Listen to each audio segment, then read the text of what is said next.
ನನ್ನ ಹೆಸರು ವಿಜಯ್ ವರ್ಮಾ. ನಾನು ಈ ನಗರದ ಅತ್ಯಂತ ದೊಡ್ಡ ಉದ್ಯಮಿಗಳಲ್ಲಿ ಒಬ್ಬ. ಹಗಲಿರುಳು ಕಷ್ಟಪಟ್ಟು ಶ್ರಮವಹಿಸಿ ಒಂದು ದೊಡ್ಡ ಬಿಸ್ನೆಸ್ ಸಾಮ್ರಾಜ್ಯವನ್ನೇ ಕಟ್ಟಿದ್ದೆ. ನನ್ನ ಮಕ್ಕಳು ನನ್ನ ಬಗ್ಗೆ ಹೆಮ್ಮೆ ಪಡಬೇಕು, ಅವರ ಭವಿಷ್ಯ ಉಜ್ವಲವಾಗಿರಬೇಕು ಎಂಬ ಒಂದೇ ಉದ್ದೇಶದಿಂದ ನನ್ನ ಇಡೀ ಜೀವನವನ್ನೇ ಸವೆಸಿದ್ದೆ. ನನ್ನ ಹೆಂಡತಿ ತೀರಿಹೋದ ದಿನದಿಂದ ನನಗೆ ಒಂಟಿತನ ಕಾಡುತ್ತಿತ್ತು. ಆದರೂ ಬಿಸ್ನೆಸ್ ಮತ್ತು ಮಕ್ಕಳಿಗಾಗಿ ಬದುಕುತ್ತಿದ್ದೆ. ಆದರೆ ಇತ್ತೀಚೆಗೆ ನಾವು ನಗರದಿಂದ ಸ್ವಲ್ಪ ದೂರದಲ್ಲಿ ಕೋಟ್ಯಾಂತರ ರೂಪಾಯಿ ಹೂಡಿಕೆ ಮಾಡಿ ಒಂದು ದೊಡ್ಡ ಶಾಪಿಂಗ್ ಮಾಲ್ ಕಟ್ಟಿದ್ದೆವು. ಆ ಜಾಗದಲ್ಲಿ ಜಮೀನು ಖರೀದಿಸಬೇಡಿ ಎಂದು ನಾನು ಮೊದಲೇ ಮಕ್ಕಳಿಗೆ ಹೇಳಿದ್ದೆ. ಆದರೆ ನನ್ನ ಹಿರಿಯ ಮಗ ರಾಹುಲ್ ಮತ್ತು ಕಿರಿಯ ಮಗ ರಾಘವ್, ಡ್ಯಾಡ್, ನಿಮಗೆ ವಯಸ್ಸಾಗಿದೆ, ನಿಮಗೆ ಇಂದಿನ ಮಾರುಕಟ್ಟೆಯ ಬಗ್ಗೆ ಗೊತ್ತಿಲ್ಲ ಎಂದು ನನ್ನ ಮಾತನ್ನು ನಿರ್ಲಕ್ಷಿಸಿದ್ದರು. ಈಗ ಅಲ್ಲಿಗೆ ಜನರೇ ಬರುತ್ತಿರಲಿಲ್ಲ. ಹಾಗಾಗಿ ಆ ಮಾಲನ್ನು ಮಾರಾಟ ಮಾಡಲು ನಿರ್ಧರಿಸಿದ್ದೆವು. ಒಂದು ದಿನ ಆ ಮಾಲ್ ಮಾರಾಟದ ಕುರಿತು ಪ್ರಮುಖ ಮೀಟಿಂಗ್ ಇತ್ತು. ನನ್ನ ಮಗ ರಾಹುಲ್ ಮೀಟಿಂಗಿಗೆ ಬರುವುದು ತಡವಾದ ಕಾರಣ ನಾನೇ ಕ್ಲೈಂಟ್ಗಳ ಜೊತೆ ಮಾತನಾಡಬೇಕಾಯಿತು. ಆದರೆ ಒಂದು ಅಂಗಡಿಯು ಮಾರಾಟವಾಗದ ಜಾಗವನ್ನು ನಾವು ಹೇಗೆ ಖರೀದಿಸುವುದು ಎಂದು ಕ್ಲೈಂಟ್ಗಳು ಹಣ ಹೂಡಲು ನಿರಾಕರಿಸಿದರು. ಪ್ರಾಜೆಕ್ಟ್ನಲ್ಲಿ ದೊಡ್ಡ ನಷ್ಟವಾಯಿತು. ಅಂದು ರಾತ್ರಿ ನಾನು ನನ್ನ ಐಷಾರಾಮಿ ಮನೆಯ ಲಾಂಜ್ನಲ್ಲಿ ತಲೆನೋವಿನಿಂದ ಬಳಲುತ್ತಾ ಮೌನವಾಗಿ ಕುಳಿತಿದ್ದೆ. ಕೈಗಳು ನಡುಗುತ್ತಿದ್ದವು. ಎದೆಯಲ್ಲಿ ಲಘು ನೋವು ಕಾಣಿಸಿಕೊಂಡಿತು. ಅಷ್ಟರಲ್ಲಿ ಅಲ್ಲಿಗೆ ಬಂದ ನನ್ನ ಹಿರಿಯ ಮಗ ರಾಹುಲ್ ಕೈಯಲ್ಲಿದ್ದ ಫೈಲನ್ನು ಟೇಬಲ್ ಮೇಲೆ ಜೋರಾಗಿ ಅಪ್ಪಳಿಸಿದ. ನನ್ನನ್ನು ನೋಡಿ ಕೋಪದಿಂದ ಕಿರುಚಾಡಲು ತೊಡಗಿದ. ಏನು? ಇಂದು ನೀವೇ ಹೇಳಿಬಿಡಿ. ಇನ್ನು ಎಷ್ಟು ದಿನ ಹೀಗೆ ನಷ್ಟ ಮಾಡುತ್ತೀರಿ? ಇದಕ್ಕಿಂತ ಮೊದಲು ಕೂಡ ನಿಮ್ಮಿಂದಾಗಿ ಒಂದು ದೊಡ್ಡ ಡೀಲ್ ಕೈ ತಪ್ಪಿತ್ತು. ಕ್ಲೈಂಟ್ ಜೊತೆ ನಾನೇ ಡೀಲ್ ಮಾಡುತ್ತೇನೆ ಅಂದಾಗ ನೀವು ಯಾಕೆ ಮಧ್ಯೆ ಬಂದ್ರಿ? ನಿಮಗೆ ಪ್ರಾಜೆಕ್ಟ್ ವಿವರಿಸಲು ಬರಲಿಲ್ಲ, ಮೀಟಿಂಗ್ ನಿಭಾಯಿಸಲು ಗೊತ್ತಾಗಲಿಲ್ಲ. ನಿಮ್ಮಿಂದಾಗಿ ಪೂರ್ತಿ ಮಾರುಕಟ್ಟೆಯಲ್ಲಿ ಯಾರೂ ನಮ್ಮೊಂದಿಗೆ ಡೀಲ್ ಮಾಡಲು ಬಯಸುತ್ತಿಲ್ಲ. ಇನ್ನು ಮುಂದೆ ನೀವು ಆಫೀಸ್ನ ಯಾವುದೇ ಕೆಲಸದಲ್ಲಿ ತಲೆ ಹಾಕಬಾರದು. ನಾನೇ ಕಷ್ಟಪಟ್ಟು ಶೂನ್ಯದಿಂದ ಕಟ್ಟಿದ ಬಿಸ್ನೆಸ್ ಅದು. ನನ್ನ ಮಗ ಬಿಸ್ನೆಸ್ಗೆ ಸೇರಿಕೊಂಡು ಸ್ವಲ್ಪ ಸಮಯವಷ್ಟೇ ಆಗಿತ್ತು. ಅವನು ನನ್ನೊಂದಿಗೆ ಹೀಗೆ ಮಾತನಾಡಿದ್ದನ್ನು ಕೇಳಿ ನನಗೆ ಉಸಿರುಗಟ್ಟಿದಂತಾಯಿತು. ಅವನ ಮಾತುಗಳು ನನ್ನ ಮನಸ್ಸನ್ನು ತೀವ್ರವಾಗಿ ಗಾಯಗೊಳಿಸಿದವು. ಯಾರೊಂದಿಗೂ ಮಾತನಾಡಲು ಇಷ್ಟವಿಲ್ಲದೆ ರಾತ್ರೋರಾತ್ರಿ ಕಾರು ಹತ್ತಿ ಎಲ್ಲೋ ಹೊರಟೆ. ಮಾನಸಿಕ ಸ್ಥಿತಿ ಸರಿಯಿರಲಿಲ್ಲ. ಎಲ್ಲಿಗೆ ಹೋಗುತ್ತಿದ್ದೇನೆ ಎಂಬ ಅರಿವೂ ಇರಲಿಲ್ಲ.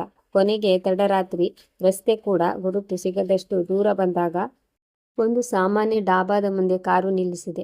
ಕಾರಿನಿಂದ ಇಳಿದು ಹೊರಗಿದ್ದ ಹಳೆಯ ಕುರ್ಚಿಯ ಮೇಲೆ ಕುಳಿತೆ. ಸುತ್ತಲೂ ಕತ್ತಲಿತ್ತು. ಆಕಾಶದಲ್ಲಿ ಚಂದಿರನ ಬೆಳಕು ಹರಡಿತ್ತು. ಮತ್ತೊಮ್ಮೆ ಬಿಸ್ನೆಸ್ ನಷ್ಟ ಮತ್ತು ಮಗ ಆಡಿದ ಮಾತುಗಳನ್ನು ನೆನೆದು ಹಣೆ ಮೇಲೆ ಕೈ ಹೊತ್ತು ಚಿಂತೆಯಲ್ಲಿದ್ದೆ.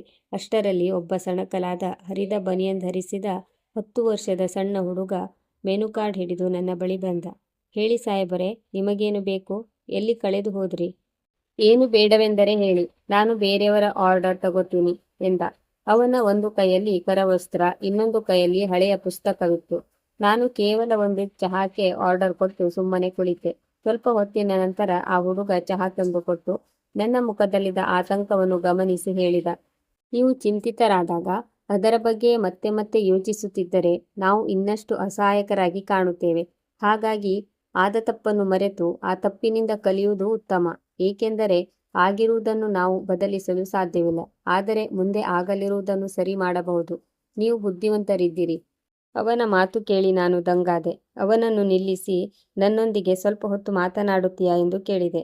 ಆದರೆ ಅವನು, ಇಲ್ಲ ಸಾಹೇಬರೇ, ಕೆಲಸ ಮುಗಿಸಿ ರಜೆ ಪಡೆದು ಓದಬೇಕು ಎಂದು ಹೊರಟು ಹೋದ. ನನಗೆ ಆ ಹುಡುಗನ ಮೇಲೆ ತೀವ್ರ ಕುತೂಹಲ ಉಂಟಾಯಿತು.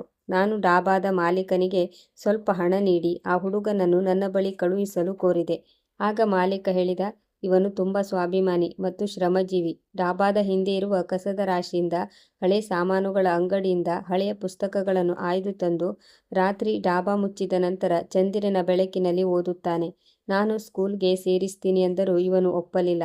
ಸ್ವಲ್ಪ ಹೊತ್ತಿನ ನಂತರ ಆ ಹುಡುಗ ನನ್ನ ಬಳಿ ಬಂದು ಕುಳಿತಾಗ ನಾನು ಕೇಳಿದೆ, ಮಾಲೀಕ ನಿನ್ನನ್ನು ಸ್ಕೂಲ್ಗೆ ಸೇರಿಸುತ್ತೇನೆ ಎಂದಾಗ ಯಾಕೆ ಒಪ್ಪಲಿಲ್ಲ? ಓದಿದರೆ ಬಹಳ ಮುಂದೆ ಹೋಗಬಹುದಲ್ಲವೇ? ಅದಕ್ಕವನು ಮುಗುಳ್ನಗುತ್ತಾ ಹೇಳಿದ, ನೀವು ತುಂಬ ಓದಿದ್ದೀರಿ, ಹಣವೂ ಇದೆ. ಆದರೆ ನನಗೆ ನೀವು ಸ್ವಲ್ಪ ಹಿಂದೆ ಉಳಿದಿದ್ದೀರಿ ಅನಿಸುತ್ತದೆ. ಸ್ಕೂಲ್ಗೆ ಹೋಗುವುದರಿಂದ ಮನುಷ್ಯ ಅಕ್ಷರ ಕಲಿಯಬಹುದು, ಆದರೆ ಮನುಷ್ಯತ್ವ ಇಲ್ಲದಿದ್ದರೆ ಅದರಲ್ಲಿ ಯಾವುದೇ ಪ್ರಯೋಜನವಿಲ್ಲ. ನನ್ನ ಮಾಲೀಕ ನನ್ನನ್ನು ಸ್ಕೂಲ್ಗೆ ಸೇರಿಸಿದರೆ ಆ ಉಪಕಾರಕ್ಕೆ ಪ್ರತಿಯಾಗಿ ನನ್ನಿಂದ ದುಪ್ಪಟ್ಟು ಕೆಲಸ ಮಾಡಿಸಿಕೊಳ್ಳುತ್ತಾರೆ. ಓದಲು ಸಮಯವನ್ನು ನೀಡುವುದಿಲ್ಲ. ಅದಕ್ಕೆ ನಾನೇ ಸ್ವಂತ ದುಡಿದ ಹಣದಿಂದ ದೊಡ್ಡವನಾದ ಮೇಲೆ ಓದುತ್ತೇನೆ. ನಂತರ ಅವನು ನನ್ನ ಕಡೆ ತಿರುಗಿ, ಬಂದಾಗಿನಿಂದ ಹಣ ಮೇಲೆ ಕೈ ಹೊತ್ತು ಕುಳಿತಿದ್ದೀರಿ. ಚಹಾ ಕೂಡ ತಣ್ಣಗಾಗಿದೆ. ನೀವು ನಿಮ್ಮ ಸಮಸ್ಯೆ ಹೇಳಿ, ಬಹುಶಃ ನಾನು ನಿಮ್ಮ ಸಮಸ್ಯೆಗೆ ಪರಿಹಾರ ನೀಡಬಲ್ಲೆ. ಅವನ ಮಾತುಗಳನ್ನು ಕೇಳಿ ನಾನು ಸ್ವಲ್ಪ ಸಮಯ ಮೌನವಾಗಿದ್ದೆ. ಇವನು ಚಿಕ್ಕ ಹುಡುಗ, ನನಗೇನು ಸಲಹೆ ನೀಡಬಹುದು ಎಂದುಕೊಂಡೆ. ಆದರೆ ಅವನ ಪ್ರಬುದ್ಧತೆಯನ್ನು ನೋಡಿ ಅವನನ್ನು ನೋಡುತ್ತಾ ಹೇಳಿದೆ, ನನಗೆ ಸಾಯಬೇಕು ಎನಿಸುತ್ತಿದೆ. ನನ್ನನ್ನು ನಾನೇ ಕೊನೆಗೊಳಿಸಿಕೊಳ್ಳಬೇಕು ಎನಿಸುತ್ತಿದೆ. ನಿನಗೆ ಗೊತ್ತಾ, ನಾನು ಹಗಲಿರುಳು ಶ್ರಮಪಟ್ಟು ನನ್ನದೊಂದು ದೊಡ್ಡ ಉದ್ಯಮವನ್ನು ಕಟ್ಟಿದೆ. ನನ್ನ ಇಡೀ ಜೀವನವನ್ನೇ ಇದಕ್ಕಾಗಿ ಮುಡುಪಾಗಿಟ್ಟೆ. ಒಂದು ದಿನ ನನ್ನ ಮಕ್ಕಳು ನನ್ನ ಬಗ್ಗೆ ಹೆಮ್ಮೆ ಪಡುತ್ತಾರೆ. ಅವರಿಗಾಗಿ ಜಗತ್ತಿನಲ್ಲಿ ಏನಾದರೂ ಮಾಡಿ ಹೋಗುತ್ತೇನೆ ಎಂಬ ಒಂದೇ ನಿರೀಕ್ಷೆಯಲ್ಲಿ ಇದನ್ನು ಮಾಡಿದೆ. ಆದರೆ ಇಂದು ಅದೇ ನನ್ನ ಮಕ್ಕಳು ನನ್ನ ಮುಂದೆ ನಿಂತು 4 ಮಾತುಗಳನ್ನು ಹೇಳುತ್ತಿದ್ದಾರೆ. ನನಗೆ ಮೀಟಿಂಗ್ ನಿಭಾಯಿಸಲು ಬರುವುದಿಲ್ಲವಂತೆ. ನಾನು ಪ್ರಾಜೆಕ್ಟನ್ನು ಕ್ಲೈಂಟ್ಗಳಿಗೆ ಸರಿಯಾಗಿ ವಿವರಿಸಲು ಸಾಧ್ಯವಾಗುತ್ತಿಲ್ಲವಂತೆ. ಹೇಳು, ಇದರಲ್ಲಿ ನನ್ನ ತಪ್ಪೇನಿದೆ? ನಾನು ಒಂದು ದೊಡ್ಡ ಶಾಪಿಂಗ್ ಮಾಲ್ ನಿರ್ಮಿಸಿದ್ದೇನೆ. ತುಂಬ ದೊಡ್ಡದಾದ ಐಷಾರಾಮಿ ಮಾಲ್ ಅದು. ಅದರಲ್ಲಿ ನಾನು ನನ್ನ ಕೋಟ್ಯಾಂತರ ರೂಪಾಯಿಗಳನ್ನು ಹೂಡಿಕೆ ಮಾಡಿದ್ದೇನೆ. ಆದರೆ ಬೇಸರದ ಸಂಗತಿಯೆಂದರೆ ಆ ಸ್ಥಳವು ನಗರದಿಂದ ಸ್ವಲ್ಪ ದೂರದಲ್ಲಿದೆ. ಅಲ್ಲಿಗೆ ಜನ ಬರುತ್ತಿಲ್ಲ. ಆದ್ದರಿಂದ ನಾವು ಆ ಶಾಪಿಂಗ್ ಮಾಲನ್ನು ಬೇರೆಯವರಿಗೆ ಮಾರಾಟ ಮಾಡೋಣ ಎಂದು ಯೋಚಿಸಿದ್ದೆವು. ಇಂದು ಮೀಟಿಂಗ್ ನಡೆದಾಗ ನಮ್ಮ ಪ್ರಾಜೆಕ್ಟ್ ಬಗ್ಗೆ ಕ್ಲೈಂಟ್ಗಳಿಗೆ ವಿವರಿಸಿದೆ. ಆದರೆ ಅವರು, ಈ ರೀತಿಯ ಪ್ರಾಜೆಕ್ಟ್ ಮೇಲೆ ನಾವು ಹಣ ಹೂಡಲು ಸಾಧ್ಯವಿಲ್ಲ, ಇದರಿಂದ ನಷ್ಟವಾಗುತ್ತದೆ ಎಂದು ನೇರವಾಗಿ ನಿರಾಕರಿಸಿದರು. ಇಲ್ಲಿಯವರೆಗೆ ನಿಮ್ಮಿಂದ ಯಾರೂ ಒಂದು ಅಂಗಡಿಯನ್ನು ಖರೀದಿಸಿಲ್ಲ ಎಂದ ಮೇಲೆ ನಮ್ಮಿಂದ ಯಾರು ಖರೀದಿಸುತ್ತಾರೆ ಎಂದು ಅವರು ಕೇಳಿದರು. ನನ್ನ ಮಗ ಮೀಟಿಂಗಿಗೆ ಬರುವುದು ಸ್ವಲ್ಪ ತಡವಾಯಿತು. ಆದ್ದರಿಂದ ಇಡೀ ಮೀಟಿಂಗನ್ನು ನಾನೊಬ್ಬನೇ ನಿಭಾಯಿಸಿದೆ. ಆದರೆ ಇಂದು ಉಲ್ಟಾಯಿತು. ಪ್ರಾಜೆಕ್ಟ್ ಶುರುವಾಗುವಾಗ ನಾನು ನನ್ನ ಮಕ್ಕಳಿಗೆ ಹೇಳಿ ವಿವರಿಸಿದ್ದೆ, ಇಲ್ಲಿ ಜಮೀನು ಖರೀದಿಸಿ ಶಾಪಿಂಗ್ ಮಾಲ್ ಮಾಡುವುದು ಬೇಡ, ನನಗೆ ಇದು ಸರಿ ಕಾಣುತ್ತಿಲ್ಲ ಎಂದು ಹೇಳಿದ್ದೆ. ಆಗ ನನ್ನ 2 ಮಕ್ಕಳು ನನಗೆ ಹೇಳಿದ್ದರು, ಡ್ಯಾಡ್, ನಿಮಗೆ ಗೊತ್ತಿಲ್ಲ, ನಿಮಗೆ ವಯಸ್ಸಾಗಿದೆ. ಇಂದಿನ ದಿನಗಳಲ್ಲಿ ಮಾರ್ಕೆಟ್ನಲ್ಲಿ ಏನು ನಡೆಯುತ್ತಿದೆ ಮತ್ತು ಜನರಿಗೆ ಏನು ಬೇಕು ಎಂದು ನಮಗೆ ತಿಳಿದಿದೆ ಎಂದು ಹೇಳಿದ್ದರು. ಆ ಸಮಯದಲ್ಲಿ ಅವರಿಬ್ಬರ ಮಾತು ಕೇಳಿ ನಾನು ಸುಮ್ಮನಾದೆ. ಅವರು ಅಲ್ಲಿ ಬಹಳ ಹಣ ಹೂಡಿದರು, ಅತ್ಯುತ್ತಮ ಮೆಟೀರಿಯಲ್ ಬಳಸಿದರು, ಎಲ್ಲವನ್ನೂ ಮಾಡಿದರು. ಆದರೆ ಅದರ ಬದಲಾಗಿ ನನಗೆ ಸಿಕ್ಕಿದ್ದೇನು? ಕೇವಲ ಒಂದು ಮೀಟಿಂಗ್ ಹಾಳಾಯಿತು ಎಂಬ ಕಾರಣಕ್ಕೆ ನನ್ನ ಮಗ ನನಗೆ ಅಷ್ಟೊಂದು ಮಾತುಗಳನ್ನು ಹೇಳಿಬಿಟ್ಟ. ನನಗೆ ಸಾಯಬೇಕು ಎನಿಸುತ್ತಿದೆ. ನನ್ನ ಮೆದುಳಿನಲ್ಲಿ ತುಂಬ ವಿಚಿತ್ರವಾದ ಆಲೋಚನೆಗಳು ಬರುತ್ತಿವೆ. ನನ್ನ ಈ ಮಾತುಗಳನ್ನು ಕೇಳಿ ಈ ಮಗು ಎದ್ದು ಹೋಗಬಹುದು ಮತ್ತು ನನ್ನ ಮಾತುಗಳು ಅವನಿಗೆ ಅರ್ಥವಾಗಲಿಕ್ಕಿಲ್ಲ ಎಂದು ನಾನು ಅಂದುಕೊಂಡಿದ್ದೆ. ಆದರೆ ಅವನು ಅಲ್ಲೇ ಕುಳಿತು ನನ್ನ ಮಾತುಗಳನ್ನು ಎಷ್ಟು ಗಮನವಿಟ್ಟು ಕೇಳುತ್ತಿದ್ದನೆಂದರೆ ನಿಜವಾಗಿಯೂ ಅವನ ಬಳಿ ನನ್ನ ಸಮಸ್ಯೆಗೆ ಪರಿಹಾರವಿರುವಂತೆ ಕಾಣುತ್ತಿತ್ತು. ನಾನು ದೀರ್ಘವಾಗಿ ಉಸಿರಾಡಿ ತಲೆ ತಗ್ಗಿಸಿ ಹೇಳಿದೆ, ಈಗ ನಾನು ಈ ಬಿಸ್ನೆಸ್ನಿಂದ ದೂರ ಸರಿಯಬೇಕು ಎನಿಸುತ್ತಿದೆ. ಅವರಿಬ್ಬರ ನಡುವೆ ನನ್ನ ಅರ್ಧರ್ಧ ಆಸ್ತಿಯನ್ನು ಹಂಚಿಬಿಡುತ್ತೇನೆ. ಅವರಿಗೆ ಇಷ್ಟ ಬಂದದ್ದನ್ನು ಅವರು ಮಾಡಿಕೊಳ್ಳಲಿ. ಆಸ್ತಿ ಹಂಚಿಕೆ ಮಾಡಿ ನಾನು ಒಬ್ಬನೇ ಇರುತ್ತೇನೆ. ನನ್ನ ಹೆಂಡತಿಯ ಸಾವಿನ ನಂತರ ನಾನು 2ನೇ ಮದುವೆ ಮಾಡಿಕೊಳ್ಳುವ ಬಗ್ಗೆ ಬಹಳ ಸಾರಿ ಯೋಚಿಸಿದ್ದೆ. ಆದರೆ ಕೇವಲ ನನ್ನ ಮಕ್ಕಳಿಗಾಗಿ ನಾನು 2ನೇ ಮದುವೆ ಮಾಡಿಕೊಳ್ಳಲಿಲ್ಲ. ಏಕೆಂದರೆ ನಾನು ಮದುವೆಯಾದರೆ 2ನೇ ಹೆಂಡತಿಯಿಂದ ಮಕ್ಕಳಾದರೆ ಮುಂದೆ ಅಣ್ಣ ತಮ್ಮಂದಿರ ನಡುವೆ ಜಗಳವಾಗಬಹುದು ಎಂದು ಯೋಚಿಸಿದೆ. ನನ್ನ ಮಕ್ಕಳನ್ನು ತೊಂದರೆಗೆ ಸಿಲುಕಿಸಲು ನನಗೆ ಇಷ್ಟವಿರಲಿಲ್ಲ. ಅವರಿಗಾಗಿ ನನ್ನ ಜೀವನದ ಇಷ್ಟು ವರ್ಷಗಳನ್ನು ವ್ಯರ್ಥ ಮಾಡಿದೆ. ಇಂದು ನನಗೆ ಅವರ ಬೆಂಬಲ ಬೇಕಾದಾಗ ಅವರು ನನ್ನಿಂದ ದೂರ ಓಡುತ್ತಿದ್ದಾರೆ, ನನ್ನಿಂದ ತಪ್ಪಿಸಿಕೊಳ್ಳಲು ಬಯಸುತ್ತಿದ್ದಾರೆ ಮತ್ತು ಬಿಸ್ನೆಸ್ನಲ್ಲಿ ನಷ್ಟವಾಗಿರುವ ಎಲ್ಲ ಕಾರಣವನ್ನು ನನ್ನ ಮೇಲೆ ಹಾಕುತ್ತಿದ್ದಾರೆ. ಅವನು ನನ್ನನ್ನು ಕುತೂಹಲದಿಂದ ನೋಡುತ್ತಾ ಹೇಳಿದ, ನನಗೆ ಅನಿಸುತ್ತಿದೆ, ನೀವು ಈಗಲೂ ತುಂಬ ಶ್ರೀಮಂತರು. ನಿಮ್ಮ ಬಳಿ ಇಷ್ಟು ದೊಡ್ಡ ಕಾರಿದೆ, ಬಹಳ ಹಣವಿದೆ. ನಿಮ್ಮನ್ನು ನೋಡಿದರೆ ಗೊತ್ತಾಗುತ್ತದೆ. ಈಗಲೂ ಎಲ್ಲವೂ ಮುಗಿದು ಹೋಗಿಲ್ಲ. ಅವನು ತಲೆಯಾಡಿಸಿ ನನಗೆ ಕೇಳಿದ, ನೀನು ನನಗೆ ಹೇಳು, ನಿನ್ನ ವಯಸ್ಸೆಷ್ಟು? ನಾನು ಮೆಲ್ಲಗೆ ಹೇಳಿದೆ, 65 ವರ್ಷ. ಆದರೆ ನೀನು ಇದನ್ನು ನನಗೆ ಯಾಕೆ ಕೇಳುತ್ತಿದ್ದೀಯಾ? ಅವನು ಹೇಳಿದ, ನಿಮ್ಮಂತಹ ಇಷ್ಟು ದೊಡ್ಡ ಉದ್ಯಮಿ, ಇಷ್ಟೊಂದು ಹಣವಿರುವವರು ಇಷ್ಟು ಸಣ್ಣ ವಿಷಯಕ್ಕೆ ಚಿಂತಿಸುತ್ತಿದ್ದೀರಾ? ಅವನ ಮಾತು ಕೇಳಿ ನಾನು ಹೇಳಿದೆ, ನೀನು ಏನು ಹೇಳಲು ಬಯಸುತ್ತೀಯಾ? ನನಗೆ ಏನೂ ಅರ್ಥವಾಗುತ್ತಿಲ್ಲ. ಆದರೆ ನಿನ್ನ ಜೊತೆ ಮಾತನಾಡುವುದು ನನಗೆ ತುಂಬ ಖುಷಿ ನೀಡುತ್ತಿದೆ. ನೀನು ಇನ್ನೂ ತುಂಬ ಚಿಕ್ಕವನು, ಆದರೆ ತುಂಬ ದೊಡ್ಡವರ ತರಹ ಮಾತನಾಡುತ್ತಿದ್ದೀಯಾ? ಅವನು ಹೇಳಿದ, ಒಂದೇ ಮಾತು ಹೇಳುತ್ತೇನೆ ಸಾಹೇಬರೇ, ಇಂದಿನ ಕಾಲದಲ್ಲಿ ಒಬ್ಬ 65 ವರ್ಷದ ಮನುಷ್ಯನಿಗೆ ಜಗತ್ತು ಅರ್ಥವಾಗುವುದಿಲ್ಲ. ಆದರೆ ಒಬ್ಬ 10 ವರ್ಷದ ಮಗುವಿಗೆ ಅರ್ಥವಾಗಿ ಬಿಡುತ್ತದೆ. ನಾನು ಯಾವುದೇ ದೊಡ್ಡ ಮಾತು ಹೇಳುತ್ತಿಲ್ಲ. ಆದರೆ ಮನುಷ್ಯನಿಗೆ ಸಂಕಷ್ಟ ಬಂದಾಗ ಎಲ್ಲವೂ ಅರ್ಥವಾಗುತ್ತದೆ ಎಂದು ಹೇಳುತ್ತಿದ್ದೇನೆ. ನೀವು ಒಬ್ಬ ಚಹಾ ಮಾರುವವರಾಗಿದ್ದರೆ ನಿಮ್ಮ ಬಳಿ ಯಾರೂ ಚಹಾ ಖರೀದಿಸಲು ಬರದಿದ್ದರೆ ನೀವು ಏನು ಮಾಡುತ್ತಿದ್ರಿ? ನಾನು ಅವನಿಗೆ ಹೇಳಿದೆ, ಸರಳವಾದ ವಿಷಯ. ಚಹಾ ಮಾರುವುದನ್ನು ನಿಲ್ಲಿಸಿಬಿಡುತ್ತಿದ್ದೆ ಮತ್ತು ಆ ಅಂಗಡಿಯನ್ನು ಮಾರಿಬಿಡುತ್ತಿದ್ದೆ. ನಾನು ಅವನಿಗೆ ಹೇಳಿದೆ, ನಾನು ಇದನ್ನು ನಿನಗೆ ಕೇಳಿರಲಿಲ್ಲ. ಆಗ ಅವನು ಹೇಳಿದ, ನೀವು ಸರಿಯಾಗಿ ಹೇಳುತ್ತಿದ್ದೀರಿ, ನೀವು ಇದನ್ನು ಕೇಳಿರಲಿಲ್ಲ. ನೀವು ಚಹಾ ಮಾರುವುದನ್ನು ನಿಲ್ಲಿಸಿ ಅಂಗಡಿ ಮಾರಿಬಿಡುತ್ತಿದ್ರಿ. ನಾನು ಪುಸ್ತಕದಲ್ಲಿ ಓದಿದ್ದೆ, ಅದರಲ್ಲಿ ಬರೆದಿತ್ತು, ಕೆಲವೊಮ್ಮೆ ವಸ್ತುಗಳನ್ನು ಜನರಿಗಾಗಿ ತಯಾರಿಸಲಾಗುತ್ತದೆ, ಅದನ್ನು ಹಿಂಪಡೆಯುವುದಕ್ಕೆ ಅಲ್ಲ. ಅವನ ವಿಚಿತ್ರ ಮಾತುಗಳನ್ನು ಕೇಳಿ ನನ್ನ ಹಣೆಯ ಮೇಲೆ ಸುಕ್ಕುಗಳು ಮೂಡಿದವು. ನೀವು ಆ ಜಾಗವನ್ನು ಯಾಕೆ ಮಾರಲು ಬಯಸುತ್ತೀರಿ? ಆ ಜಾಗವನ್ನು ಮಾರಬೇಡಿ. ಬದಲಾಗಿ ಅಲ್ಲಿ ಮಕ್ಕಳ ಆಟಕ್ಕಾಗಿ ಒಂದು ಪಾರ್ಕ್ ನಿರ್ಮಿಸಿ. ಪಾರ್ಕ್ ನೋಡಿ ಮಕ್ಕಳು ಅಲ್ಲಿಗೆ ಬರಲು ಹಠ ಹಿಡಿಯುತ್ತಾರೆ ಮತ್ತು ಜನರು ತಮ್ಮ ಮಕ್ಕಳನ್ನು ಕರೆದುಕೊಂಡು ಅಲ್ಲಿಗೆ ಬರುತ್ತಾರೆ. ಆಗ ನೀವು ನಿಮ್ಮ ಶಾಪ್ಗಳನ್ನು ಕೂಡ ಅಲ್ಲಿ ಓಪನ್ ಮಾಡಬಹುದು ಮತ್ತು ಇದೇ ರೀತಿ ನಿಮ್ಮ ಕೆಲಸ ಕೂಡ ಮುಂದೆ ಸಾಗುತ್ತದೆ. ನೀವು ಮಾರಲು ಬಯಸುತ್ತಿರುವ ಈ ಅಂಗಡಿಗಳು ಕೂಡ ಒಂದೊಂದಾಗಿ ಮಾರಾಟವಾಗುತ್ತವೆ. ಇದಕ್ಕಿಂತ ಉತ್ತಮವಾದ ಸಲಹೆ ಬೇರೆ ಯಾರೂ ನೀಡಲು ಸಾಧ್ಯವಿಲ್ಲ. ನಾನು ಅವನ ಮುಖವನ್ನು ಆಶ್ಚರ್ಯದಿಂದ ನೋಡುತ್ತಾ ಹೇಳಿದೆ, ಈ ವಿಷಯ ನನ್ನ ತಲೆಗೆ ಬಂದಿರಲಿಲ್ಲ. ನೀನು ನಿಜ ಹೇಳು, ನಿನ್ನ ವಯಸ್ಸೆಷ್ಟು? ಅವನು ಹೇಳಿದ, ನನಗೆ 10 ವರ್ಷ. ಈ ಡಾಬಾದಲ್ಲಿ ಕೆಲಸ ಮಾಡಲು ಶುರು ಮಾಡಿ 2 ವರ್ಷವಾಯಿತು ಮತ್ತು ಪುಸ್ತಕ ಓದಲು ಶುರು ಮಾಡಿ 3 ವರ್ಷ. ನಾನು ಬಹಳಷ್ಟು ಪುಸ್ತಕಗಳನ್ನು ಓದಿದ್ದೇನೆ ಮತ್ತು ದಿನಪತ್ರಿಕೆಗಳನ್ನು ಓದುತ್ತೇನೆ. ಅದಕ್ಕೆ ಸ್ವಲ್ಪ ಬುದ್ಧಿ ಬಂದಿದೆ ಸಾಹೇಬರೇ. ಈಗ ನಾನು ಹೋಗಬಹುದೇ? ನೀವು ನನ್ನ ಮಾಲೀಕರಿಗೆ ಹಣ ನೀಡಿದ್ದೀರಿ ಎಂದು ನನಗೆ ಗೊತ್ತು. ಆದರೆ ನೀವು ನನಗೆ ಹೋಗಲು ಬಿಟ್ಟರೆ ನಿಮ್ಮ ಎಲ್ಲ ಸಮಸ್ಯೆಗಳು ದೂರವಾಗಲಿ ಮತ್ತು ನಿಮ್ಮ ಮಕ್ಕಳು ನಿಮ್ಮನ್ನು ಅರ್ಥ ಮಾಡಿಕೊಳ್ಳಲಿ ಎಂದು ನಾನು ದೇವರಲ್ಲಿ ಪ್ರಾರ್ಥಿಸುತ್ತೇನೆ. ನಾನು ಅವನಿಗೆ, ನಿನ್ನ ಹೆಸರೇನು ಎಂದು ಕೇಳಿದೆ. ಅವನು ಚೋಟು ಎಂದು ಹೇಳಿದ. ನಾನು ಅವನಿಗೆ, ನಿನ್ನ ಅಸಲಿ ಹೆಸರು ಹೇಳು, ನಿನ್ನ ಗುರುತು ಸಿಗುವಂತಹ ಹೆಸರು ಯಾವುದಿದೆ ಎಂದು ಕೇಳಿದಾಗ ಅವನು ಹೇಳಿದ, ನನ್ನ ಗುರುತು ಚೋಟು ಎಂಬ ಹೆಸರಿನಿಂದಲೇ ಇದೆ. ಆದರೆ ನನ್ನ ತಾಯಿ ತುಂಬ ಪ್ರೀತಿಯಿಂದ ಆರ್ಯನ್ ಎಂದು ಹೆಸರಿಟ್ಟಿದ್ದರು. ನೀವು ನನಗೆ ಹೋಗಲು ಅನುಮತಿ ನೀಡಿದರೆ ನಾನು ಹೋಗುತ್ತೇನೆ. ಬಹುಶಃ ಅವನು ಓದಲು ಹೋಗಲು ಬಯಸುತ್ತಿದ್ದ, ಅದಕ್ಕೆ ಪದೇ ಪದೇ ಹೋಗಲು ಅನುಮತಿ ಕೇಳುತ್ತಿದ್ದ. ಆದರೆ ನನ್ನ ಮನಸ್ಸು, ನೀನು ಇಲ್ಲೇ ಕುಳಿತು ನನ್ನ ಜೊತೆ ಮಾತನಾಡುತ್ತಿರು ಎಂದು ಹೇಳಲು ಬಯಸುತ್ತಿತ್ತು. ಆದರೆ ಅವನ ಆತರವನ್ನು ನೋಡಿ ನಾನು ಅವನಿಗೆ ಹೋಗಲು ಹೇಳಿದೆ. ಈಗ ನಾನು ನನ್ನ ಸಮಸ್ಯೆಯನ್ನು ಮರೆತು ಬಿಟ್ಟಿದ್ದೆ ಮತ್ತು ನನ್ನೊಳಗಿನ ಉದ್ಯಮಿ ಎಚ್ಚರಗೊಂಡಿದ್ದ. ನನಗೆ ಏನು ಮಾಡಬೇಕು ಎಂಬುದು ಈಗ ಅರ್ಥವಾಗಿತ್ತು. ನಾನು ಸ್ವಲ್ಪ ಸಮಯ ಅಲ್ಲೇ ಕುಳಿತು ನಂತರ ನನ್ನ ಕಾರಿನ ಕಡೆಗೆ ನಡೆದೆ. ಕಾರು ಸ್ಟಾರ್ಟ್ ಮಾಡಿ ಮನೆಗೆ ಬಂದೆ. ಮನೆಗೆ ಬಂದ ತಕ್ಷಣ ನಾನು ನೇರವಾಗಿ ನನ್ನ ರೂಮಿಗೆ ಹೋಗಿ ಒಳಗಿನಿಂದ ಲಾಕ್ ಮಾಡಿಕೊಂಡು ಮಲಗಿದೆ. ಈ ಸಮಯದಲ್ಲಿ ನಾನು ಯಾರೊಂದಿಗೂ ಮಾತನಾಡಲು ಬಯಸುತ್ತಿರಲಿಲ್ಲ. ಆ ಮಗು ಹೇಳಿದ ಮಾತುಗಳ ಬಗ್ಗೆ ನನಗೆ ಗಂಭೀರವಾಗಿ ಯೋಚಿಸಬೇಕಿತ್ತು. ಇಡೀ ರಾತ್ರಿ ಇದೆಲ್ಲವನ್ನು ಯೋಚಿಸುವುದರಲ್ಲೇ ಕಳೆಯಿತು. ಬೆಳಗಾಯಿತು.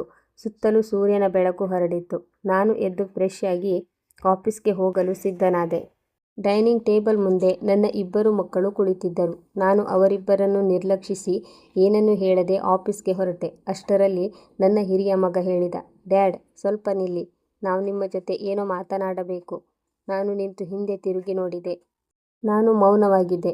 ಅವನು ನನಗೆ ಹೇಳಿದ, ಆಫೀಸ್ನಲ್ಲಿ 3 ಜನ ಬಾಸ್ಗಳು ಇರಲು ಸಾಧ್ಯವಿಲ್ಲ. ನೀವು ಆಸ್ತಿಯನ್ನು 2 ಭಾಗಗಳನ್ನಾಗಿ ಹಂಚಿಬಿಡಿ. ನಾವು ಆಫೀಸನ್ನು 2 ಭಾಗಗಳಾಗಿ ಹಂಚಿಕೊಳ್ಳಬೇಕು ಎಂದು ಯೋಚಿಸುತ್ತಿದ್ದೇವೆ ಮತ್ತು ನೀವು ರಿಟೈರ್ಮೆಂಟ್ ಪಡೆದು ಮನೆಯಲ್ಲಿ ಕುಳಿತುಕೊಳ್ಳಿ. ನೀವು ಈಗ ಚಿಂತಿಸುವ ಅಗತ್ಯವಿಲ್ಲ. ನಾವಿಬ್ಬರು ಎಲ್ಲವನ್ನೂ ನಿಭಾಯಿಸುತ್ತೇವೆ. ನಿಮ್ಮ ಬಳಿ ಸಾಕಷ್ಟು ಪ್ರಾಪರ್ಟಿ ಇದೆ, ಅದರ ಬಾಡಿಗೆ ನಿಮಗೆ ಸಿಗುತ್ತದೆ. ನಿಮ್ಮ ಜೀವನವನ್ನು ನೀವು ಆರಾಮಾಗಿ ಕಳೆಯಬಹುದು. ನಾನು ಅವರ ಕಡೆ ನೋಡುತ್ತಾ ಹೇಳಿದೆ, ಒಂದು ವೇಳೆ ನಾನು ನಿಮಗಿಬ್ಬರಿಗೂ ಏನನ್ನು ಕೊಡದಿದ್ದರೆ ನೀವಿಬ್ಬರು ಏನು ಮಾಡುತ್ತೀರಿ? ನನ್ನ ಮುಂದೆ ಕುಳಿತು ಅನಗತ್ಯ ಮಾತುಗಳನ್ನು ಆಡುವ ಅಗತ್ಯವಿಲ್ಲ.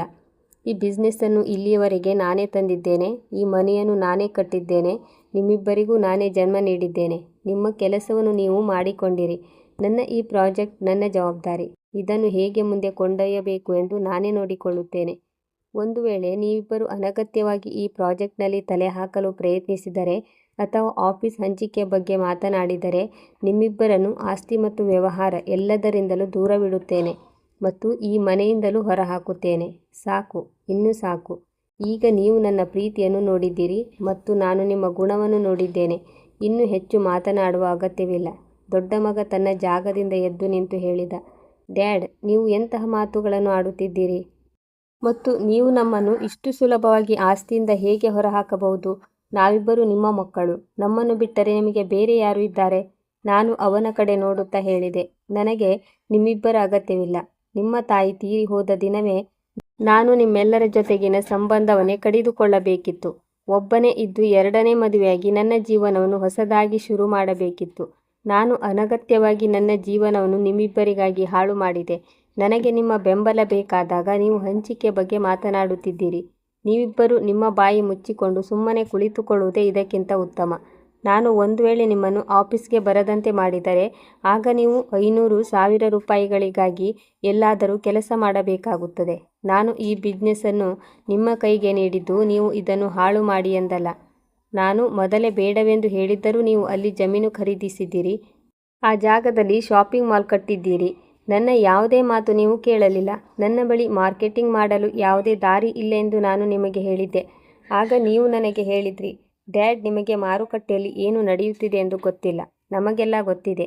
ನಾವು ತುಂಬ ಯೂನಿಕ್ ಆಗಿ ಕೆಲಸ ಮಾಡುತ್ತೇವೆ ಎಂದು ಹೇಳಿದ್ರಿ ಮತ್ತು ನಮ್ಮ ಈ ಪ್ರಾಜೆಕ್ಟ್ನಲ್ಲಿ ನಷ್ಟವಾಗುವುದಿಲ್ಲ ಎಂದು ಹೇಳಿದ್ರಿ. ಇಂದು ಯಾರೂ ಆ ಶಾಪಿಂಗ್ ಮಾಲ್ ಖರೀದಿಸಲು ಬಯಸುತ್ತಿಲ್ಲ. ನೀವು ನನಗೆ ಸುಳ್ಳು ಕನಸುಗಳನ್ನು ತೋರಿಸುತ್ತಿದ್ದೀರಿ. ಈ ಪ್ರಾಜೆಕ್ಟನ್ನು ಹೇಗೆ ನಿಭಾಯಿಸಬೇಕು ಎಂಬುದು ನನಗೆ ತಿಳಿದಿದೆ. ಇದು ನನ್ನ ಜವಾಬ್ದಾರಿ. ನೀವೀಗ ಈ ಪ್ರಾಜೆಕ್ಟ್ನಲ್ಲಿ ನಿಮ್ಮ ಸಲಹೆಗಳನ್ನು ನೀಡುವ ಅಗತ್ಯವಿಲ್ಲ. ನಾನು ಏನು ಮಾಡಬೇಕು ಎಂದು ನಾನೇ ನೋಡಿಕೊಳ್ಳುತ್ತೇನೆ. ನೀವು ಆಫೀಸ್ಗೆ ಬಂದು ಕೇವಲ 4 ದಿನಗಳಾಗಿವೆ ಮತ್ತು ಈ ಬಿಸ್ನೆಸ್ ಅರ್ಥ ಮಾಡಿಕೊಳ್ಳಲು ಈಗಷ್ಟೇ ಶುರು ಮಾಡಿದ್ದೀರಿ. ನಾನು ಕಳೆದ 30 ವರ್ಷಗಳಿಂದ ಈ ಆಫೀಸ್ ನಡೆಸುತ್ತಿದ್ದೇನೆ. ನಿಮ್ಮಿಬ್ಬರಿಗಿಂತ ನನಗೆ ಹೆಚ್ಚು ಜ್ಞಾನವಿದೆ. ಒಬ್ಬ 10 ವರ್ಷದ ಹುಡುಗ ಅಥವಾ 20 ವರ್ಷದ ಹುಡುಗ ನನಗಿಂತ ಚೆನ್ನಾಗಿ ಜಗತ್ತನ್ನು ಅರ್ಥ ಮಾಡಿಕೊಳ್ಳುತ್ತಿರಬಹುದು ಎಂಬ ವಿಷಯವನ್ನು ನಾನು ಒಪ್ಪಿಕೊಳ್ಳುತ್ತೇನೆ. ಆದರೆ ನಿಮ್ಮಿಬ್ಬರ ಬಳಿಯಂತೂ ಬುದ್ಧಿಯೇ ಇಲ್ಲ. ನಿಮ್ಮ ಬುದ್ಧಿಮತ್ತೆಯನ್ನು ನಾನು ಈಗಾಗಲೇ ನೋಡಿಬಿಟ್ಟಿದ್ದೇನೆ. ಯಾವ ಕೆಲಸವನ್ನು ನಾವು ಜೊತೆಯಾಗಿ ಮಾಡಬಲ್ಲೆವೋ ಅದನ್ನು ಪ್ರತ್ಯೇಕವಾಗಿ ಖಂಡಿತ ಮಾಡಲು ಸಾಧ್ಯವಿಲ್ಲ. ಮತ್ತು ಇಂದು ನೀವಿಬ್ಬರು ನನಗೆ ಆಸ್ತಿ ಹಂಚಿಕೆ ಮಾಡಿ ಎಂದು ಹೇಳುತ್ತಿದ್ದೀರಿ. ನಾಳೆ ನೀವಿಬ್ಬರೂ ಹಾಳಾಗಿ ಹೋಗುತ್ತೀರಿ. ನಮ್ಮ ಬಿಸ್ನೆಸ್ಗೆ ಸಂಬಂಧಿಸಿದಂತೆ ಮಾರುಕಟ್ಟೆಯಲ್ಲಿ ನಮಗೊಂದು ಹೆಸರಿದೆ, ಒಳ್ಳೆಯ ಗುರುತಿದೆ. ನಮ್ಮ ಕ್ಲೈಂಟ್ಗಳು ಒಬ್ಬರೇ ಆಗಿದ್ದಾರೆ. ಹೌದು, ಮಕ್ಕಳು ಬೆಳೆದು ಬುದ್ಧಿವಂತರಾದಾಗ ಅವರಿಗೆ ಜವಾಬ್ದಾರಿ ನೀಡಿ ಬೇರೆಯಾಗಲು ಬಿಡಬೇಕು ಎಂಬ ಮಾತನ್ನು ನಾನು ಒಪ್ಪುತ್ತೇನೆ. ಆದರೆ ಮಕ್ಕಳು ನಿಮ್ಮಂತಿದ್ದರೆ, ಆಸ್ತಿ ಹಂಚಿಕೆ ಮಾಡಲು ಬಯಸುತ್ತಿದ್ದರೆ ಮತ್ತು ತಂದೆಯ ಮಾತನ್ನು ಅರ್ಥ ಮಾಡಿಕೊಳ್ಳದಿದ್ದರೆ ಮತ್ತು ತಂದೆಗೆ 4 ಮಾತುಗಳನ್ನು ಹೇಳುತ್ತಿದ್ದರೆ ಅಂತಹ ಮಕ್ಕಳಿಗೆ ಏನನ್ನೂ ನೀಡುವ ಅಗತ್ಯವಿಲ್ಲ. ಎಲ್ಲಿಯವರೆಗೆ ನಾನು ನನ್ನ ಕೆಲಸವನ್ನು ಮೊದಲಿನಂತೆ ಮಾಡಿ ನಷ್ಟವನ್ನು ಭರಿಸುವುದಿಲ್ಲವೋ ಅಲ್ಲಿಯವರೆಗೆ ನೀವಿಬ್ಬರೂ ನನ್ನ ಜೊತೆ ಮಾತನಾಡುವ ಅಗತ್ಯವೂ ಇಲ್ಲ. ಏಕೆಂದರೆ ಈಗ ನಿಮ್ಮಿಬ್ಬರಲ್ಲಿ ಮಾತನಾಡುವ ಕನಿಷ್ಠ ಸಂಸ್ಕಾರವೂ ಉಳಿದಿಲ್ಲ. ಇಷ್ಟು ಹೇಳಿ ನಾನು ಅಲ್ಲಿ ನಿಲ್ಲದೆ ಆಫೀಸ್ಗೆ ಹೊರಟೆ. ನನಗೆ ಅವರಿಬ್ಬರು ನನ್ನ ಬೆನ್ನ ಹಿಂದೆ ನನ್ನ ಬಗ್ಗೆ ಕೆಟ್ಟದಾಗಿ ಮಾತನಾಡಿ ತುಂಬ ವಿಷಯಗಳನ್ನು ಹರಡುತ್ತಾರೆ ಎಂದು ತಿಳಿದಿತ್ತು ಮತ್ತು ನನ್ನನ್ನು ತಡೆಯಲು ಕೂಡ ಪ್ರಯತ್ನಿಸುತ್ತಾರೆ. ಆದರೆ ನನ್ನ ಬಿಸ್ನೆಸ್ ಮತ್ತು ಆಸ್ತಿಯನ್ನು ನನ್ನನ್ನು ಗೌರವಿಸುತ್ತಿರುವ ಮಕ್ಕಳಿಗೆ ನೀಡಲು ಇಷ್ಟವಿರಲಿಲ್ಲ. ನಾನು ಆಫೀಸ್ಗೆ ಹೋಗಿ ನನ್ನ ತಂಡವನ್ನು ಕರೆದೆ, ಒಂದು ಸಣ್ಣ ಮೀಟಿಂಗ್ ಮಾಡಿದೆ ಮತ್ತು ಅವರೆಲ್ಲರ ಜೊತೆ ಆ ಮಗು ರಾತ್ರಿ ನನಗೆ ಹೇಳಿದ್ದ ಐಡಿಯಾವನ್ನು ಹಂಚಿಕೊಂಡೆ. ನನ್ನ ಮಾತು ಕೇಳಿ ಎಲ್ಲರಿಗೂ ಅದು ಸರಿ ಎನಿಸಿತು. ಈ ವಿಷಯ ನನ್ನ ತಲೆಗೆ ಯಾಕೆ ಬರಲಿಲ್ಲ ಎಂದು ನನಗೆ ಬೇಸರವಾಯಿತು. ನಾನು ಕೋಟ್ಯಾಂತರ ರೂಪಾಯಿ ಈ ಪ್ರಾಜೆಕ್ಟ್ನಲ್ಲಿ ಹೂಡಿಕೆ ಮಾಡಿದ್ದೆ, ಆದರೆ ನಷ್ಟವಾಗಿತ್ತು. ಆದರೆ ದೇವರು ನನ್ನ ಮೇಲೆ ಕರುಣೆ ತೋರಿದನು ಮತ್ತು ನಿಧಾನವಾಗಿ ಎಲ್ಲವೂ ಸರಿಯಾಗಲು ಶುರುವಾಯಿತು. ನಾನು ನಾಳೆಯಿಂದಲೇ ಕೆಲಸ ಶುರು ಮಾಡಲು ಆದೇಶ ನೀಡಿದೆ. ನಾನು ಇನ್ನೂ ನನ್ನ ಆಲೋಚನೆಗಳಲ್ಲೇ ಮುಳುಗಿದ್ದೆ. ಅಷ್ಟರಲ್ಲಿ ವಕೀಲರು ನನ್ನ ಆಫೀಸ್ಗೆ ಬಂದರು. ಅವರು ಈ ರೀತಿ ಬರುವುದು ನನಗೆ ಅಷ್ಟೇನೂ ಇಷ್ಟವಾಗಲಿಲ್ಲ. ಅವರು ನನಗೆ ಹೇಳಿದರು, ನಾನು ಹೀಗೆ ನಿಮ್ಮ ಮೀಟಿಂಗ್ ನಡೆಯುತ್ತಿರುವಾಗ ಮಧ್ಯೆ ಬಂದಿದ್ದಕ್ಕೆ ನೀವು ನನ್ನ ಮೇಲೆ ಕೋಪಗೊಂಡಿದ್ದೀರಿ ಎಂದು ನನಗೆ ಗೊತ್ತು. ನೋಡಿ, ಮಾತನಾಡುವುದು ತುಂಬ ಮುಖ್ಯ. ಇದು ನಿಮ್ಮ ಮಕ್ಕಳ ಜೀವನದ ಪ್ರಶ್ನೆ. ನಾನು ಎಲ್ಲ ಕೆಲಸಗಾರರಿಗೆ ಹೊರಗೆ ಹೋಗಲು ಸನ್ನೆ ಮಾಡಿದೆ ಮತ್ತು ನಂತರ ಸ್ವಲ್ಪ ಸಮಯ ನಾವಿಬ್ಬರು ಮೌನವಾಗಿ ಕುಳಿತಿದ್ದೆವು. ನಂತರ ವಕೀಲರು ಹೇಳಿದರು, ನೀವು ನಿಮ್ಮ ಮಕ್ಕಳಿಗೆ ಆಸ್ತಿಯಲ್ಲಿ 1 ರೂಪಾಯಿಯನ್ನು ನೀಡುವುದಿಲ್ಲ ಎಂದು ಸವಾಲು ಹಾಕಿದ್ದೀರಿ. ನೀವು ಹಾಗೇ ಮಾಡಲು ಬಯಸುವುದಾದರೆ ಕೂಡಲೇ ವೀಲ್ ತಯಾರಿಸಿಬಿಡಿ. ಏಕೆಂದರೆ ನಿಮ್ಮ ಮಕ್ಕಳ ನಡವಳಿಕೆ ನೋಡಿದರೆ ಅವರು ಇಷ್ಟೊಂದು ಸುಲಭವಾಗಿ ಇದನ್ನು ಮಾಡಲು ನಿಮಗೆ ಬಿಡುತ್ತಾರೆ ಎಂದು ನನಗೆ ಅನಿಸುತ್ತಿಲ್ಲ. ವಕೀಲರ ಮಾತು ಕೇಳಿ ನಾನು ದೀರ್ಘವಾಗಿ ಉಸಿರಾಡಿದೆ. ಆ ವಕೀಲರು ನನ್ನ ಮಕ್ಕಳ ಜೊತೆ ಸೇರಿಕೊಂಡಿಲ್ಲ ಎಂಬುದು ನನಗೆ ತಿಳಿದಿತ್ತು. ಅವರು ನನ್ನ ಹಳೆಯ ಮತ್ತು ನಿಷ್ಠಾವಂತ ವಕೀಲರಾಗಿದ್ದರು. ನಾನು ಅವರಿಗೆ ಹೇಳಿದೆ, ನಾನು ನನ್ನ ಆಸ್ತಿಯನ್ನು ಬೇರೆಯವರ ಹೆಸರಿಗೆ ಮಾಡಲು ಬಯಸುತ್ತೇನೆ. ನೀವು ಹಾಗೆ ಮಾಡಲು ಬಯಸುವುದಾದರೆ ಅದು ಸಾಧ್ಯವಿದೆ, ಏಕೆಂದರೆ ನೀವು ಈ ಆಸ್ತಿಯ ಮಾಲೀಕರು. ನೀವು ಹಾಗೆ ಮಾಡಬಹುದು ಮತ್ತು ಯಾರೂ ನಿಮ್ಮನ್ನು ಈ ಕೆಲಸ ಮಾಡದಂತೆ ತಡೆಯಲು ಸಾಧ್ಯವಿಲ್ಲ. ಸ್ವಲ್ಪ ಸಮಯ ನಮ್ಮ ನಡುವೆ ಮಾತುಕತೆ ನಡೆಯಿತು. ನಂತರ ಅವರು ಹೊರಟು ಹೋದರು. ಅವರು ನನ್ನ ಮಕ್ಕಳ ಜೊತೆ ಸೇರಿಕೊಂಡಿರುವಂತೆ ನಟಿಸುತ್ತಿದ್ದರು, ಆದರೆ ನಿಜವಾಗಿಯೂ ಒಳಗಿನಿಂದ ನಾವಿಬ್ಬರು ತುಂಬ ಆತ್ಮೀಯ ಸ್ನೇಹಿತರಾಗಿದ್ದೆವು ಮತ್ತು ನಾವಿಬ್ಬರು ಒಬ್ಬರಿಗೊಬ್ಬರು ಚೆನ್ನಾಗಿ ತಿಳಿದಿದ್ದೆವು. ನನ್ನ ಮಕ್ಕಳು ತಮ್ಮದೇ ಆದ ಬೇರೆ ಬಿಸ್ನೆಸ್ ಶುರು ಮಾಡಿದ್ದಾರೆ ಎಂದು ನನಗೆ ತಿಳಿಯಿತು. ಆ ಇಡೀ ದಿನ ಹೀಗೆಯೇ ಕಳೆಯಿತು. ನಾನು ಮನೆಗೆ ವಾಪಸ್ ಹೋದಾಗ ನನ್ನ 2 ಮಕ್ಕಳು ಲಾಂಜ್ನಲ್ಲಿ ಕುಳಿತು ನನಗಾಗಿ ಕಾಯುತ್ತಿದ್ದರು. ಇಲ್ಲಿ ಏನು ನಡೆಯುತ್ತದೆ ಎಂದು ನನಗೆ ಮೊದಲೇ ತಿಳಿದಿತ್ತು. ನಾನು ಒಳಗೆ ಹೋದ ತಕ್ಷಣ ನನ್ನ ದೊಡ್ಡ ಮಗ ನನ್ನನ್ನು ನೋಡಿ ಹೇಳಿದ, ನೀವು ಪ್ರಾಜೆಕ್ಟ್ ಮೇಲೆ ಮತ್ತೆ ಕೆಲಸ ಮಾಡಲು ಶುರು ಮಾಡಿದ್ದೀರಿ. ನಿಮ್ಮ ಐಡಿಯಾ ಚೆನ್ನಾಗಿತ್ತು. ನಾವು ಇದರ ಬಗ್ಗೆ ಯೋಚಿಸಿರಲಿಲ್ಲ. ಆದರೆ ಹೌದು, ನಾವು ಈ ಪ್ರಾಜೆಕ್ಟ್ ಬಗ್ಗೆ ಕುಳಿತು ಮಾತನಾಡಬಹುದು. ನಾವು ಮೂವರು ಈ ಪ್ರಾಜೆಕ್ಟ್ನ ಮಾಲೀಕರು. ಆಗ ನಾನು ತಲೆಯಾಡಿಸಿ ಹೇಳಿದೆ, ಈ ಪ್ರಾಜೆಕ್ಟ್ನ ಮಾಲೀಕ ಕೇವಲ ನಾನು, ಮತ್ತು ನಾನು ನಿಮ್ಮಿಬ್ಬರ ಜೊತೆ ಈ ಬಗ್ಗೆ ಯಾವುದೇ ಚರ್ಚೆ ಮಾಡಲು ಬಯಸುವುದಿಲ್ಲ. ಯಾವ ಚರ್ಚೆ ನಡೆಯಬೇಕಿತ್ತೋ ಅದು ಮುಗಿದು ಹೋಯಿತು, ಮತ್ತು ನನಗೆ ಗೊತ್ತು, ನೀವಿಬ್ಬರು ಈಗ ನನ್ನನ್ನು ತೊಂದರೆಗೆ ಸಿಲುಕಿಸುವುದನ್ನು ಬಿಟ್ಟು ಬೇರೇನೂ ಮಾಡಲು ಸಾಧ್ಯವಿಲ್ಲ. ನಾನು ನಿಮ್ಮ ಜೊತೆ ಈ ಬಗ್ಗೆ ಯಾವುದೇ ಮಾತುಕತೆ ನಡೆಸಲು ಇಷ್ಟಪಡುವುದಿಲ್ಲ. ಆಗ ಅವರು ಹೇಳಿದರು, ನೀವು ಈ ಪ್ರಾಜೆಕ್ಟ್ನಲ್ಲಿ ಹಣ ಹೂಡಿದ್ದೀರಿ ಎಂದ ಮೇಲೆ ಸಹಜವಾಗಿ ಇದರಿಂದ ಬರುವ ಎಲ್ಲ ಹಣವನ್ನು ನೀವೊಬ್ಬರೇ ಇಟ್ಟುಕೊಳ್ಳುತ್ತೀರಿ ಎಂದರ್ಥವೇ? ಮನುಷ್ಯ ಎಲ್ಲದರಲ್ಲೂ ಸೋತಾಗ ಅವನಿಗೆ ತನ್ನ ಬಿಸ್ನೆಸ್ ಪಾರ್ಟ್ನರ್ಗಳು ಕೂಡ ಕೆಟ್ಟವರಾಗಿ ಕಾಣುತ್ತಾರೆ. ನಾನು ಅಷ್ಟು ಹೇಳಿ ನನ್ನ ರೂಮಿಗೆ ಹೋಗುತ್ತಿದ್ದಾಗ ನನ್ನ ಕಿರಿಯ ಮಗ ನನ್ನನ್ನು ಕೂಗಿ ಹೇಳಿದ, ಡ್ಯಾಡ್, ನಿಮ್ಮ ನಡವಳಿಕೆ ಹೀಗೆಯೇ ಮುಂದುವರಿದರೆ ನಾವು ಕೋರ್ಟ್ಗೆ ಹೋಗುತ್ತೇವೆ. ಈ ಪ್ರಾಜೆಕ್ಟ್ನಲ್ಲಿ ನಾವು ಶ್ರಮಪಟ್ಟಿದ್ದೇವೆ. ನಮಗೆ ನಮ್ಮ ಪಾಲು ಬೇಕು. ಅವನ ಮಾತು ಕೇಳಿ ನಾನು ದಂಗಾದೆ. ತಂದೆ ಕೋಪದಲ್ಲಿ ಆಸ್ತಿಯಿಂದ ಹೊರಹಾಕುತ್ತೇನೆ ಎಂದರೆ ಮಕ್ಕಳು ಕೋರ್ಟ್ಗೆ ಹೋಗುತ್ತೇವೆ ಎನ್ನುತ್ತಾರೆಯೇ? ನನ್ನ ಕಿರಿಯ ಮಗನ ಮಾತು ಕೇಳಿ ನನಗೆ ತುಂಬ ಆಶ್ಚರ್ಯವಾಯಿತು. ನಾನು ಅವನ ಕಡೆ ನೋಡುತ್ತಿದ್ದೆ. ನಾನು ಇನ್ನೂ ಆ ಆಘಾತದಿಂದ ಹೊರಬಂದಿರಲಿಲ್ಲ. ಅಷ್ಟರಲ್ಲಿ ನನ್ನ ದೊಡ್ಡ ಮಗ ಹೇಳಿದ, ತಮ್ಮ ಸರಿಯಾಗಿ ಹೇಳುತ್ತಿದ್ದಾನೆ. ಈ ಪ್ರಾಜೆಕ್ಟ್ನಲ್ಲಿ ನಾವು ಕೂಡ ಬಹಳ ಶ್ರಮಪಟ್ಟಿದ್ದೇವೆ, ಮತ್ತು ಇದರ ಹಣವನ್ನು ನೀವೊಬ್ಬರೇ ಕುಳಿತು ತಿನ್ನಲು ಸಾಧ್ಯವಿಲ್ಲ. ನೀವು ಈ ವಿಷಯವನ್ನು ಮರೆಯುತ್ತಿದ್ದರೆ ನಾವು ನಿಮಗೆ ಈ ವಿಷಯವನ್ನು ಕೋರ್ಟ್ನಲ್ಲಿ ಕೂಡ ಮನವರಿಕೆ ಮಾಡಿಕೊಡಬಹುದು. ನನ್ನ ಹೃದಯ ಒಳಗಿನಿಂದ ಒಡೆದು ಹೋಗುತ್ತಿತ್ತು. ಆದರೆ ನನ್ನ ತುಟಿಯ ಮೇಲೆ ಒಂದು ಸಣ್ಣ ನಗು ಇತ್ತು, ಮತ್ತು ನಾನು ಅವರಿಬ್ಬರಿಗೂ ಮೆಲ್ಲನೆ ಹೇಳಿದೆ, ನಿಮಗೆ ಏನು ಬೇಕೋ ಅದನ್ನು ಮಾಡಿಕೊಳ್ಳಿ. ನಾನು ಏನು ಮಾಡಬೇಕೋ ಅದನ್ನೇ ಮಾಡುತ್ತೇನೆ. ಇನ್ನು ಮುಂದೆ ನಿಮ್ಮಿಬ್ಬರ ಜೊತೆ ನನ್ನ ಬಾಂಧವ್ಯ ಇರುವುದಿಲ್ಲ, ಮತ್ತು ನಾನು ಅದನ್ನು ಇರಿಸಿಕೊಳ್ಳಲು ಬಯಸುವುದಿಲ್ಲ. ಮಕ್ಕಳು ಯಾವಾಗ ತಂದೆಯ ಎದುರು ನಿಂತು ಮಾತನಾಡುತ್ತಾರೋ ಆಗ ಅವರು ಪ್ರೀತಿಗೆ ಅರ್ಹರಾಗಿರುವುದಿಲ್ಲ, ಮತ್ತು ನಿಮಗಿಬ್ಬರಿಗೂ ನಿಮ್ಮ ತಪ್ಪಿನ ಅರಿವು ಕಿಂಚಿತ್ತೂ ಇಲ್ಲ. ನನ್ನೊಂದಿಗೆ ಅಸಭ್ಯವಾಗಿ ವರ್ತಿಸುತ್ತಿದ್ದೀರಿ. ಕ್ಷಮೆ ಕೇಳುವ ಬದಲು ಕೋರ್ಟ್ಗೆ ಹೋಗುವ ಮಾತನಾಡುತ್ತಿದ್ದೀರಿ. ಇಷ್ಟು ಹೇಳಿ ನಾನು ನನ್ನ ರೂಮಿನ ಕಡೆಗೆ ಹೊರಟೆ. ಕಣ್ಣಿನಲ್ಲಿ ನೀರಿತ್ತು. ಎದೆಯಲ್ಲಿ ನೋವು ಶುರುವಾಗಿತ್ತು. ನನ್ನ ಹೃದಯ ಬಡಿತ ಹೆಚ್ಚಾಗಿತ್ತು, ಮತ್ತು ಉಸಿರಾಡಲು ತೊಂದರೆಯಾಗುತ್ತಿತ್ತು. ನಾನು ನನ್ನ ರೂಮಿನಿಂದ ಎದ್ದೆ. ಮನೆಯಿಂದ ಹೊರಗೆ ಬಂದು ಕಾರು ಸ್ಟಾರ್ಟ್ ಮಾಡಿ ನೇರವಾಗಿ ಅದೇ ಹಳೆಯ ಡಾಬಾದ ಕಡೆಗೆ ಹೊರಟೆ. ಚೋಟು ಎಲ್ಲರಿಗೂ ಅವನು ಒಬ್ಬ ಸಾಮಾನ್ಯ ಮಗು ಇರಬಹುದು, ಆದರೆ ನಿನ್ನೆ ಅವನನ್ನು ಒಂದೇ ಒಂದು ಬಾರಿ ಭೇಟಿಯಾದಾಗ ನನಗೆ ಎಂತಹ ಆತ್ಮೀಯತೆ ಅನುಭವವಾಯಿತೆಂದರೆ ಅವನು ನನ್ನವನೇ ಇರಬೇಕು ಎಂದೆನಿಸಿತು. ಅದಕ್ಕಾಗಿಯೇ ನಾನು ಅವನನ್ನು ಮತ್ತೆ ಭೇಟಿಯಾಗಲು ಆ ಡಾಬಾಕ್ಕೆ ಹೋದೆ. ನಾನು ಅಲ್ಲಿಗೆ ಹೋದಾಗ ಆರ್ಯನ್ ಕಾಣಿಸಲಿಲ್ಲ. ಅವನನ್ನು ಅಲ್ಲಿ ಕಾಣದೆ ನನಗೆ ಆತಂಕ ಶುರುವಾಯಿತು. ನಾನು ಡಾಬಾ ಮಾಲೀಕನ ಹತ್ತಿರ ಆ ಮಗುವಿನ ಬಗ್ಗೆ ಕೇಳಿದೆ. ಅವನು, ಸಾಹೇಬರೇ, ಅವನು ಈ ಹೊತ್ತಿಗೆ ತನ್ನ ಮನೆಗೆ ಹೊರಟು ಹೋಗುತ್ತಾನೆ. ಈ ಸಮಯದಲ್ಲಿ ಅವನು ನನ್ನ ಅಂಗಡಿಯ ಹಿಂದೆ ಇರುವ ಹಳೆ ಸಾಮಾನುಗಳ ಅಂಗಡಿಯಲ್ಲಿರುತ್ತಾನೆ. ಅಲ್ಲಿ ಅವನು ಪುಸ್ತಕಗಳನ್ನು ಹುಡುಕುತ್ತಿರಬಹುದು. ನೀವು ಅವನನ್ನು ಭೇಟಿಯಾಗಬೇಕಿದ್ದರೆ ಅಲ್ಲಿಗೆ ಹೋಗಿ ಎಂದು ಹೇಳಿದ. ನಾನು ಅವನಿಗೆ ಏನನ್ನೂ ಹೇಳದೆ ಡಾಬಾದ ಹಿಂಬದಿಯ ರಸ್ತೆಯ ಕಡೆಗೆ ನಡೆದೆ. ಅಲ್ಲಿ ಹೋದಾಗ ನನಗೆ ಕಸದ ರಾಶಿ ಕಂಡಿತು. ಅಲ್ಲಿ ಹಳೆ ಸಾಮಾನುಗಳ ಅಂಗಡಿಯೂ ಇತ್ತು.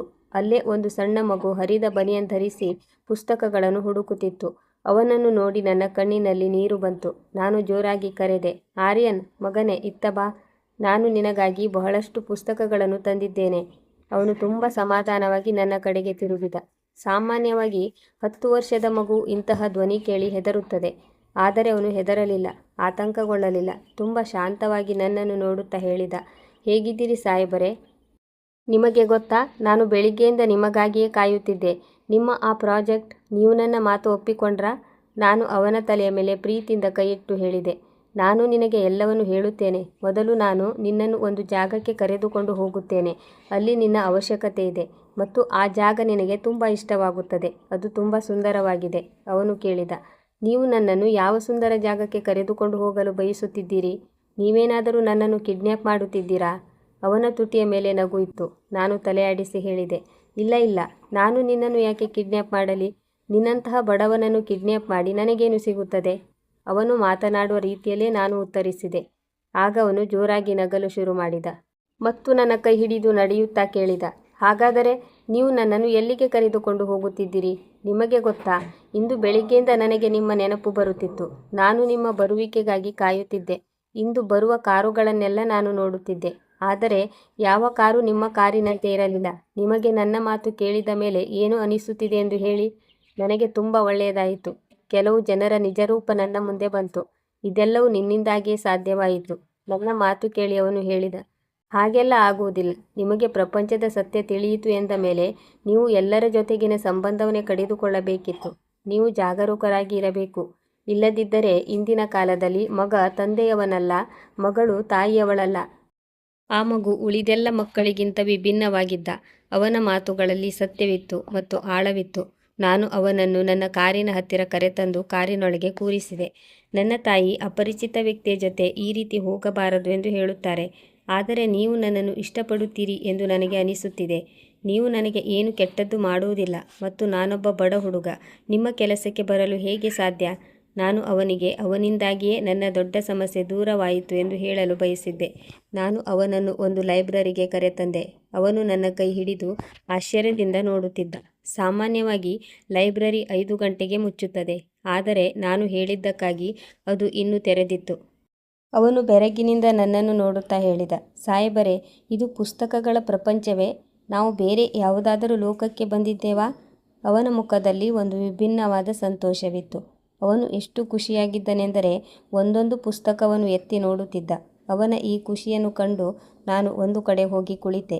ಅವನು ಒಂದು ಪುಸ್ತಕ ಹಿಡಿದು ಹೇಳಿದ, ಈ ಪುಸ್ತಕದ ಮೊದಲ ಪುಟವನ್ನು ನಾನು ಒಮ್ಮೆ ಓದಿದ್ದೆ. ಈ ಪುಸ್ತಕ ನನ್ನ ಡಾಬಾ ಮಾಲೀಕರ ಬಳಿ ಇತ್ತು. ಈ ಪುಸ್ತಕ ತುಂಬ ಚೆನ್ನಾಗಿದೆ ಮತ್ತು ಇದರಲ್ಲಿ ತುಂಬ ಒಳ್ಳೆಯ ವಿಷಯಗಳನ್ನು ಬರೆಯಲಾಗಿದೆ. ಅವನು ನನಗೆ ಹೇಳುತ್ತಿದ್ದ, ನನಗೆ ಪುಸ್ತಕ ಓದುವುದು ತುಂಬ ಇಷ್ಟ. ನಾನು ಪುಸ್ತಕ ಓದುತ್ತಿದ್ದಾಗ ಎಲ್ಲವನ್ನೂ ಮರೆತು ಬಿಡುತ್ತೇನೆ ಮತ್ತು ಅದರಲ್ಲೇ ಮಗ್ನನಾಗುತ್ತೇನೆ. ಅವನು ಪುಸ್ತಕ ತೆರೆದು ಓದಲು ಶುರು ಮಾಡಿದ. ನಾನು ಸುಮ್ಮನೆ ಕುಳಿತು ಅವನನ್ನು ನೋಡುತ್ತಿದ್ದೆ. ಅವನ ಮುಖದಲ್ಲಿ ಕಿರುನಗೆ ಮೂಡುತ್ತಿತ್ತು. ಅವನು ಪುಸ್ತಕ ಓದಲು ಶುರು ಮಾಡಿ 1.5 ಗಂಟೆಯಾಗಿತ್ತು. ಅವನು ಓದಿನಲ್ಲಿ ಮುಳುಗಿ ಹೋಗಿದ್ದ. ನಂತರ ಬಹುಶಃ ಅವನಿಗೆ ತುಂಬ ತಡವಾಗಿದೆ. ಅವನ ತಾಯಿ ಮನೆಯಲ್ಲಿ ಅವನಿಗಾಗಿ ಕಾಯುತ್ತಿದ್ದಾರೆ ಎಂದು ನೆನಪಾಗಿರಬಹುದು. ಅವನು ನನ್ನನ್ನು ನೋಡುತ್ತಾ ಹೇಳಿದ, ಸಾಹೇಬರೇ, ನಾನು ಇಲ್ಲಿಂದ ಕೆಲವು ಪುಸ್ತಕಗಳನ್ನು ಪಡೆಯಬಹುದೇ? ನಾನು ಓದಿ ಮುಗಿಸಿ ನಿಮಗೆ ವಾಪಸ್ ಮಾಡುತ್ತೇನೆ ಮತ್ತು ಇದಕ್ಕೆ ಪ್ರತಿಯಾಗಿ ನೀವು ನನಗೆ ಯಾವುದೇ ಕೆಲಸ ಹೇಳಿದರೂ ನಾನು ಮಾಡುತ್ತೇನೆ. ನನಗೆ ಪುಸ್ತಕ ಓದುವುದೆಂದರೆ ತುಂಬ ಇಷ್ಟ. ಈ ಪುಸ್ತಕಗಳನ್ನು ಓದಿಯೇ ನೀವು ಜಗತ್ತನ್ನು ಗುರುತಿಸಬಹುದು. ನಾನು ಅವನಿಗೆ, ನಿನಗೆ ಯಾವ ಪುಸ್ತಕ ಬೇಕೋ ಅದನ್ನು ತಗೋ, ಮಿಕ್ಕಿದ್ದನ್ನು ನಾನು ನೋಡಿಕೊಳ್ಳುತ್ತೇನೆ ಎಂದು ಹೇಳಿದೆ. ಅವನು ತನಗಾಗಿ 5 ಪುಸ್ತಕಗಳನ್ನು ಆಯ್ದುಕೊಂಡಿದ್ದ. ಪುಸ್ತಕಗಳನ್ನು ಹಿಡಿದು ನನ್ನ ಬಳಿ ಬಂದು ಹೇಳಿದ, ನಡೆಯಿರಿ ಸಾಹೇಬರೇ. ನಾನು ಪುಸ್ತಕ ತೆಗೆದುಕೊಂಡೆ. ನಾನು ಲೈಬ್ರರಿಯವರಿಗೆ ಹಣ ಪಾವತಿಸಿ ಆರ್ಯನ್ನನ್ನು ನನ್ನ ಕಾರಿನಲ್ಲಿ ಕೂರಿಸಿಕೊಂಡು ಅದೇ ಹಳೆಯ ಡಾಬಾದ ಕಡೆಗೆ ಹೊರಟೆ. ಅವನು ನನ್ನನ್ನು ನೋಡುತ್ತಾ, ನೀವು ನನ್ನ ಮನೆಗೆ ಬಂದು ನನ್ನ ಜೊತೆ 1 ಕಪ್ ಚಹಾ ಕುಡಿಯುತ್ತೀರಾ ಎಂದು ಕೇಳಿದ. ನಾನು ನಗುತ್ತಾ ಹೇಳಿದೆ, ಖಂಡಿತ ಬರ್ತೀನಿ. ಸಾಮಾನ್ಯವಾಗಿ ಈ ಸಮಯ ನನ್ನ ವಿಶ್ರಾಂತಿಯ ಸಮಯವಾಗಿತ್ತು.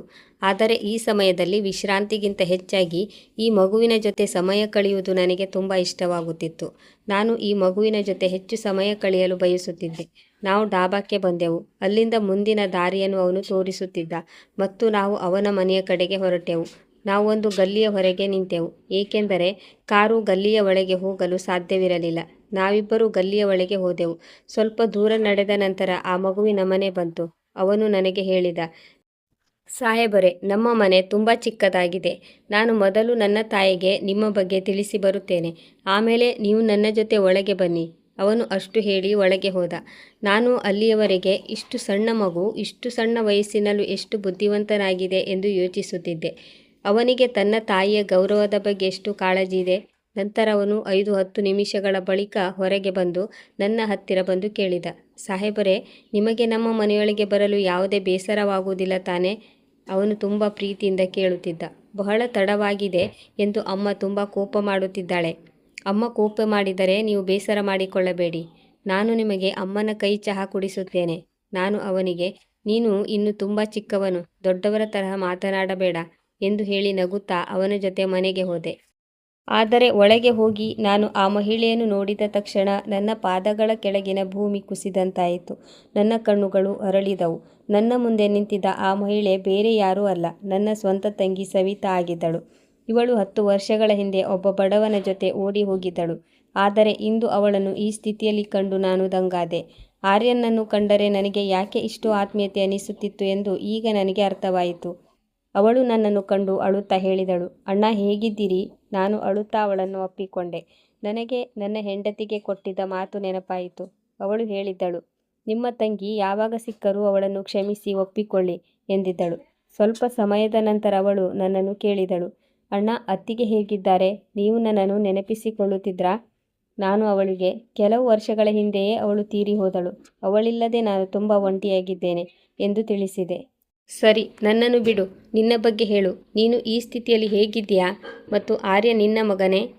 ಅವಳು ಅಳುತ್ತಾ ಹೇಳಿದಳು, ಮದುವೆಯಾದ ಕೆಲವು ವರ್ಷಗಳಲ್ಲೇ ನನ್ನ ಪತಿ ತೀರಿ ಹೋದರು. ಅವರ ಸಾವಿನ ನಂತರ ನಾನು ಅನಾಥಳಾದೆ. ನಾನು ನಿಮ್ಮ ಬಳಿಗೆ ಬರಬೇಕು ಎಂದು ಯೋಚಿಸಿದೆ. ಆದರೆ ನೀವು ನನ್ನನ್ನು ಒಪ್ಪಿಕೊಳ್ಳುತ್ತೀರೋ ಇಲ್ಲವೋ ಎಂದು ಹೆದರಿದ್ದೆ. ನನಗೆ ಆ ವಿಷಯದಲ್ಲಿ ತುಂಬ ಭಯವಿತ್ತು. ಹಾಗಾಗಿ ನಾನು ಒಬ್ಬಳೇ ಇದ್ದು ನನ್ನ ಮಗನ ಪಾಲನೆ ಮಾಡಲು ನಿರ್ಧರಿಸಿದೆ.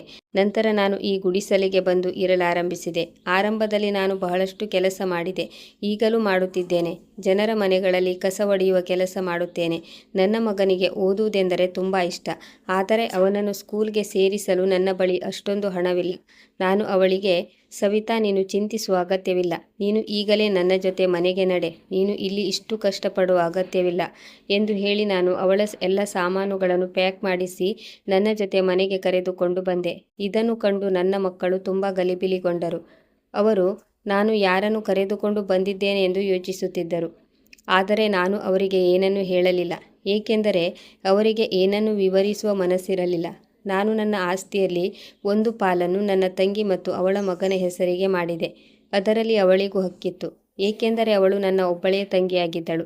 ಅವಳಿಗೆ ಒಂದು ಪ್ರತ್ಯೇಕ ಮನೆಯನ್ನು ಕೊಡಿಸಿದೆ ಮತ್ತು ಅವಳ ಮಗನ ಜವಾಬ್ದಾರಿಯನ್ನು ನಾನೇ ವಹಿಸಿಕೊಂಡೆ. ನಾನು ಅವನನ್ನು ಸ್ಕೂಲ್ಗೆ ಸೇರಿಸಿದೆ. ನನ್ನ ಮಕ್ಕಳು ಇದೆಲ್ಲವನ್ನು ನೋಡಿ, ಇವರು ಯಾರು ಮತ್ತು ನಾನು ಇವರಿಗೆ ಯಾಕೆ ಇಷ್ಟೊಂದು ಸಹಾಯ ಮಾಡುತ್ತಿದ್ದೇನೆಂದು ತುಂಬ ಆಶ್ಚರ್ಯಪಡುತ್ತಿದ್ದರು. ನಂತರ ಅವರು ನನ್ನ ಬಳಿ ಬಂದು ಇವರು ಯಾರೆಂದು ಕೇಳಿದರು. ಆಗ ನಾನು, ಇವರು ನಿಮ್ಮ ಅತ್ತೆ ಎಂದು ತಿಳಿಸಿದೆ. ನಾನು ಅವರಿಗೆ ಎಲ್ಲ ವಿಷಯವನ್ನು ಹೇಳಿ, ಆರ್ಯನ್ ಇಷ್ಟು ಸಣ್ಣ ವಯಸ್ಸಿನಲ್ಲೇ ಎಷ್ಟು ಬುದ್ಧಿವಂತ ಎಂದು ತಿಳಿಸಿದೆ. ಅವನ ಐಡಿಯಾದಿಂದಲೇ ಇಂದು ನನ್ನ ಪ್ರಾಜೆಕ್ಟ್ನಲ್ಲಿ ಆದ ನಷ್ಟ ಸರಿ ಹೋಯಿತು ಎಂದು ಹೇಳಿದೆ. ನನ್ನ ಮಾತು ಕೇಳಿ ಅವರಿಬ್ಬರಿಗೂ ತುಂಬ ನಾಚಿಕೆಯಾಗಿ ತಮ್ಮ ತಪ್ಪಿನ ಅರಿವಾಯಿತು. ನಂತರ ಅವರು ನನ್ನಲ್ಲಿ ಕ್ಷಮೆ ಕೇಳಿದರು. ಡ್ಯಾಡ್, ನಮ್ಮನ್ನು ಕ್ಷಮಿಸಿ. ನಾವು ಇನ್ನು ಮುಂದೆ ಇಂತಹ ಕೆಲಸ ಮಾಡುವುದಿಲ್ಲ ಮತ್ತು ನಿಮ್ಮೊಂದಿಗೆ ಅಸಭ್ಯವಾಗಿ ವರ್ತಿಸುವುದಿಲ್ಲ. ಇನ್ನು ಮುಂದೆ ಎಂದೂ ಆಸ್ತಿ ಹಂಚಿಕೆಯ ಮಾತೆತ್ತುವುದಿಲ್ಲ ಎಂದು ಅವರು ನನಗೆ ಮಾತು ಕೊಟ್ಟರು. ಅವರ ಮಾತು ಕೇಳಿ ನಾನು ಅವರನ್ನು ಕ್ಷಮಿಸಿದೆ. ನನಗೆ ಈಗ ನೆಮ್ಮದಿ ಅನಿಸುತ್ತಿತ್ತು. ನಾನು ನನ್ನ ಆಸ್ತಿಯಲ್ಲಿ 10% ಭಾಗವನ್ನು ನನ್ನ ತಂಗಿ ಮತ್ತು ಅವಳ ಮಗನ ಹೆಸರಿಗೆ ಮಾಡಿದ್ದಕ್ಕಾಗಿ ಖುಷಿಯಾಗಿತ್ತು. ಇದರಿಂದಾಗಿ ಅವರಿಗೆ ಇನ್ನು ಮುಂದೆ ಯಾವುದೇ ತೊಂದರೆಯಾಗುವುದಿಲ್ಲ. ನಾನು ಈ ಜಗತ್ತನ್ನು ಬಿಟ್ಟು ಹೋದ ನಂತರವೂ ಅವರಿಗೆ ಯಾವುದಕ್ಕೂ ಕೊರತೆಯಾಗುವುದಿಲ್ಲ. ನಮ್ಮ ಮಕ್ಕಳು ನಮ್ಮೊಂದಿಗೆ ಅಸಭ್ಯವಾಗಿ ವರ್ತಿಸಿದಾಗ ನಾವು ಕೂಡ ಅವರಂತೆಯೇ ವರ್ತಿಸಿದರೆ ಏನೂ ಪ್ರಯೋಜನವಾಗುವುದಿಲ್ಲ. ನನ್ನ ಮಕ್ಕಳಿಗೆ ತಮ್ಮ ತಪ್ಪಿನ ಅರಿವಾಯಿತು ಮತ್ತು ಅವರು ಕ್ಷಮೆ ಕೇಳಿದರು. ಹಾಗಾಗಿ ನಾನು ಅವರನ್ನು ಕ್ಷಮಿಸಿದೆ, ಏಕೆಂದರೆ ಅವರು ಹೇಗಿದ್ದರೂ ನನ್ನ ಮಕ್ಕಳೇ ತಾನೇ. ನಂತರ ನಾವೆಲ್ಲರೂ ಜೊತೆಯಾಗಿ ಸಂತೋಷದಿಂದ ಇರಲಾರಂಭಿಸಿದೆವು. ಈ ಕಥೆಯ ನೀತಿಯೆಂದರೆ, ಜೀವನದಲ್ಲಿ ಹಣ ಮತ್ತು ಆಸ್ತಿಗಿಂತ ಹೆಚ್ಚಿನ ಬೆಲೆ ಸಂಬಂಧಗಳಿಗಿರುತ್ತದೆ ಮತ್ತು ಎಲ್ಲಕ್ಕಿಂತ ದೊಡ್ಡ ಸಂಬಂಧ ಕುಟುಂಬದ್ದು.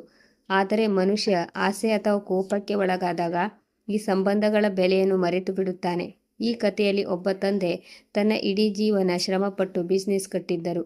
ಇದರಿಂದ ತನ್ನ ಕುಟುಂಬ ಸುಖವಾಗಿರಲಿ ಎಂದು 30 ವರ್ಷಗಳ ಕಾಲ ಶ್ರಮಪಟ್ಟಿದ್ದರು. ಆದರೆ ಮಕ್ಕಳು ಬೆಳೆದ ಮೇಲೆ ಆ ಶ್ರಮದ ಬೆಲೆ ತಿಳಿಯುವ ಬದಲು ಆಸ್ತಿ ಹಂಚಿಕೆಯ ಮಾತು ಶುರು ಮಾಡಿದರು. ಇದರಿಂದ ತಂದೆ ನೊಂದುಕೊಂಡರು. ಯಾವ ಮನುಷ್ಯ ತನ್ನ ಮಕ್ಕಳಿಗಾಗಿ ಇಡೀ ಜೀವನ ಮುಡಿಪಾಗಿಟ್ಟಿದ್ದನೋ ಅವನಿಗೆ ತನ್ನ ಮಕ್ಕಳು ತನ್ನನ್ನು ಗೌರವಿಸುತ್ತಾರೆ ಮತ್ತು ತನ್ನ ಅನುಭವವನ್ನು ಗೌರವಿಸುತ್ತಾರೆ ಎಂಬ ನಿರೀಕ್ಷೆ ಇರುತ್ತದೆ. ಆದರೆ ಮಕ್ಕಳು ತಂದೆಯ ಎದುರೇ ನಿಂತು ಕೋರ್ಟಿಗೆ ಹೋಗುವ ಮಾತನಾಡಿದಾಗ ಅದು ಕೇವಲ ಕಾನೂನು ಹೋರಾಟವಲ್ಲ, ಸಂಬಂಧಗಳು ಮುರಿಯುವ ಆರಂಭವಾಗಿರುತ್ತದೆ. ಅನುಭವಕ್ಕೆ ಬಹಳ ಬೆಲೆ ಇರುತ್ತದೆ ಎಂಬ ಪಾಠ ಈ ಕಥೆಯಿಂದ ಸಿಗುತ್ತದೆ. ಬಹಳ ವರ್ಷಗಳ ಕಾಲ ಕಷ್ಟಪಟ್ಟು ಕೆಲಸ ಕಲಿತವನಿಗೆ ಜಗತ್ತಿನ ತಿಳುವಳಿಕೆ ಹೆಚ್ಚಿರುತ್ತದೆ. ಇಂದಿನ ಕಾಲದ ಯುವಕರು ಇದೇ ತಪ್ಪು ಮಾಡುತ್ತಾರೆ. ಅವರಿಗೆ ಹಳೆಯ ಪೀಳಿಗೆಗೆ ಏನೂ ತಿಳಿದಿಲ್ಲ ಎಂದು ಅನಿಸುತ್ತದೆ. ಆದರೆ ಅನುಭವ ಎಂಬುದು ಪುಸ್ತಕಗಳಿಂದ ಅಥವಾ ಇಂಟರ್ನೆಟ್ನಿಂದ ಸಿಗುವುದಿಲ್ಲ, ಅದು ಸಮಯ ಮತ್ತು ಹೋರಾಟದಿಂದ ಸಿಗುತ್ತದೆ. ಆದ್ದರಿಂದ ಕೆಲವು ಸಂದರ್ಭಗಳಲ್ಲಿ ಹಿರಿಯರ ಮಾತನ್ನು ಕೇಳಬೇಕು, ಏಕೆಂದರೆ ಅವರು ನಾವು ತಪ್ಪು ದಾರಿಗೆ ಹೋಗುವುದನ್ನು ತಪ್ಪಿಸುತ್ತಾರೆ. ಈ ಕಥೆಯ ಇನ್ನೊಂದು ದೊಡ್ಡ ಪಾಠವೆಂದರೆ, ಮನುಷ್ಯ ಕಷ್ಟಕಾಲದಲ್ಲಿದ್ದಾಗ ಮಾತ್ರ ಅಸಲಿ ಸಂಬಂಧ ಮತ್ತು ನಕಲಿ ಸಂಬಂಧದ ವ್ಯತ್ಯಾಸ ತಿಳಿಯುತ್ತದೆ. ತಂದೆಗೆ ತನ್ನ ಮಕ್ಕಳೇ ತನ್ನ ಜೊತೆ ನಿಂತಿಲ್ಲ ಎಂದು ಅನ್ನಿಸಿದ ಸಮಯದಲ್ಲಿ ಒಬ್ಬ ಬಡ ಮಗು ಆರ್ಯನ್ ಅವರ ಜೀವನದಲ್ಲಿ ಬಂದು ತಿಳುವಳಿಕೆಯ ಹೊಸ ದಾರಿಯನ್ನು ತೋರಿಸಿದ.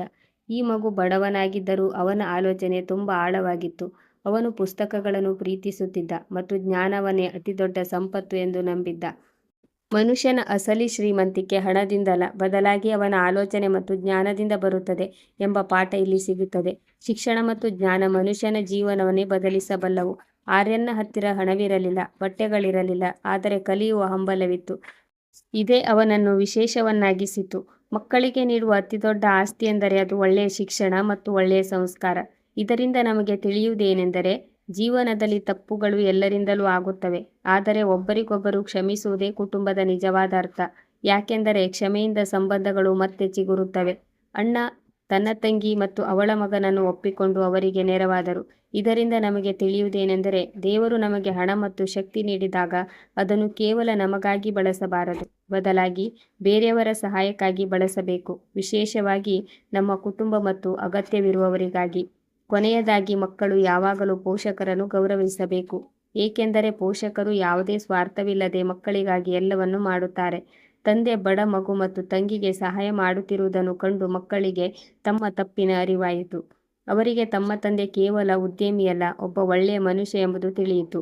ಆಗ ಅವರು ಕ್ಷಮೆ ಕೇಳಿದರು. ತಪ್ಪು ತಿಳುವಳಿಕೆ ಹೋಗಿ ಕ್ಷಮೆ ಕೇಳಿದರೆ ಸಂಬಂಧಗಳು ಮತ್ತೆ ಸರಿಯಾಗಬಹುದು. ಕುಟುಂಬದ ಒಗ್ಗಟ್ಟಿಗೆ ದೊಡ್ಡ ಶಕ್ತಿ. ಕುಟುಂಬದವರು ಕಿತ್ತಾಡಿದರೆ ಎಷ್ಟೇ ದೊಡ್ಡ ಆಸ್ತಿ ಇದ್ದರೂ ಅದು ನಾಶವಾಗುತ್ತದೆ, ಆದರೆ ಒಗ್ಗಟ್ಟಾಗಿದ್ದರೆ ಪ್ರತಿ ಸಂಕಷ್ಟವೂ ಸುಲಭವಾಗುತ್ತದೆ. ಕೋಪ ಮತ್ತು ಅಹಂಕಾರದಿಂದ ಸಂಬಂಧಗಳು ಮುರಿಯುತ್ತವೆ, ಆದರೆ ಪ್ರೀತಿ ಮತ್ತು ಕ್ಷಮೆಯಿಂದ ಸಂಬಂಧಗಳು ಗಟ್ಟಿಯಾಗುತ್ತವೆ. ಆ ತಂದೆ ತನ್ನ ಮಕ್ಕಳನ್ನು ಕ್ಷಮಿಸಿ ಕುಟುಂಬವನ್ನು ಒಂದುಗೂಡಿಸಿದಾಗಲೇ ಜೀವನದಲ್ಲಿ ನಿಜವಾದ ಸುಖ ವಾಪಸ್ ಬಂದಿತು. ಏಕೆಂದರೆ ಕೊನೆಯಲ್ಲಿ ಮನುಷ್ಯನಿಗೆ ಅತಿ ಮುಖ್ಯವಾಗಿ ಬೇಕಾಗಿರುವುದು ತನ್ನ ಕುಟುಂಬ ಮತ್ತು ಪ್ರೀತಿ ಪಾತ್ರರು ಮಾತ್ರ. ಯಾವ ಮನೆಯಲ್ಲಿ ಪ್ರೀತಿ, ಗೌರವ ಮತ್ತು ಒಗ್ಗಟ್ಟು ಇರುತ್ತದೋ ಅದೇ ಮನೆ ನಿಜಕ್ಕೂ ಸುಖವಾಗಿ ಇರುತ್ತದೆ. ಈ ಕತೆ ನಿಮಗೆ ಇಷ್ಟವಾಗಿದೆ ಎಂದು ಭಾವಿಸುತ್ತೇನೆ. ಇಷ್ಟವಾಗಿದ್ದರೆ ವಿಡಿಯೋ ಲೈಕ್ ಮಾಡಿ ಮತ್ತು ಚಾನಲ್ ಸಬ್ಸ್ಕ್ರೈಬ್ ಮಾಡಿ. ಇನ್ನೊಂದು ಸುಂದರವಾದ ಕಥೆಯೊಂದಿಗೆ ಮತ್ತೆ ಭೇಟಿಯಾಗೋಣ. ಅಲ್ಲಿಯವರೆಗೆ ಹ್ಯಾಪಿಯಾಗಿರಿ, ಹೆಲ್ದಿಯಾಗಿರಿ. ಧನ್ಯವಾದಗಳು.